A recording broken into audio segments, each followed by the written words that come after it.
ఈరోజు మనం ధర్మశాల జిల్లాకి అయితే రావడం జరిగింది. నవనాగ సుబ్రహ్మణ్య ఆలయానికి అయితే మనం రావడం జరిగింది. మనతో గంట పవన్ కుమార్ గారు మనతో ఉన్నారు. నమస్తే సార్, బాగున్నారా? ఓకే సార్, మీ గుడి యొక్క ప్రాధాన్యత ఏంటి? మీ గుడి ఎలా తెలిసింది? మీ గుడి యొక్క ప్రాధాన్యత కోసం మా ఛానల్ ద్వారా తెలిపండి. శ్రీ గురుభ్యో నమః. ఓం శరవణ భవ.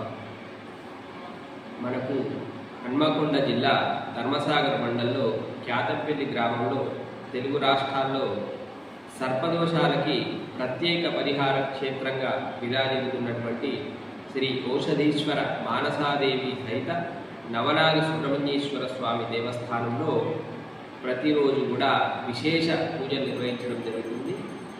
ఇంటి ఆలయంలో మనకు ప్రధాన మూర్తిగా గర్భాలయం నందున సుబ్రహ్మణ్యేశ్వర స్వామి వారు కొలువై ఉన్నారు. దక్షిణాన మానసాదేవి అమ్మవారు కొలువై ఉన్నారు. అలాగే ఉత్తరాన ఔషధీశ్వరుడుగా మరకతలింగం ప్రతిష్ఠించడం జరిగింది. అలాగే మనకు అష్టదిక్కుల అష్టనాగులు, మనకు సప్తలోకాలు అంటారు. అందులో అతల వితల తలాతల రసాతల మహాతల పాతాళాఖ్య సప్తలోకాల. ఈ సప్తలోకాల్లో చిట్ట చివరి పాతాళలోకం. ఈ పాతాళలోకానికి మరో పేరు నాగలోకం. ఈ నాగలోకంలో అష్టదిక్కుల అష్టనాగులు ఉంటారు. అట్లా ఏ దిక్కున ఏ స్వరూపంలో ఏ సర్పం ఉంటుందో ఆ విధంగా మనం అష్టదిక్కుల అష్టనాగులు.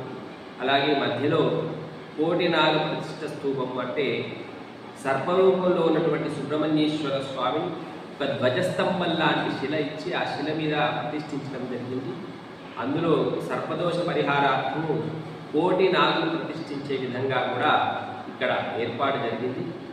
అలాగే మన ఆలయంలో ప్రతి ఆశ్లేష నక్షత్రంలో సర్పదోషాలకి, గ్రహదోషాలకి, అలాగే వివాహం కాని వారికి, సంతానం లేని వారికి విశేషంగా ప్రతి నెల ఆశ్లేష నక్షత్రంలో ఆశ్లేషాబలి అనేటువంటి కార్యక్రమం ప్రతి నెల ఆశ్లేష నక్షత్రంలో నిర్వహిస్తాము. ఆశ్లేషాబలి అంటే సర్పరాజు అనేటువంటి వాసుకి నక్షత్రము ఆశ్లేష నక్షత్రము. అలాగా ఆ సర్పాలకి చేసే శాంతి కాబట్టి ఈ సర్ప నక్షత్రం ఆశ్లేష నక్షత్రం కాబట్టి ఆశ్లేషాబలి అనేటువంటి నామకరణం వచ్చింది.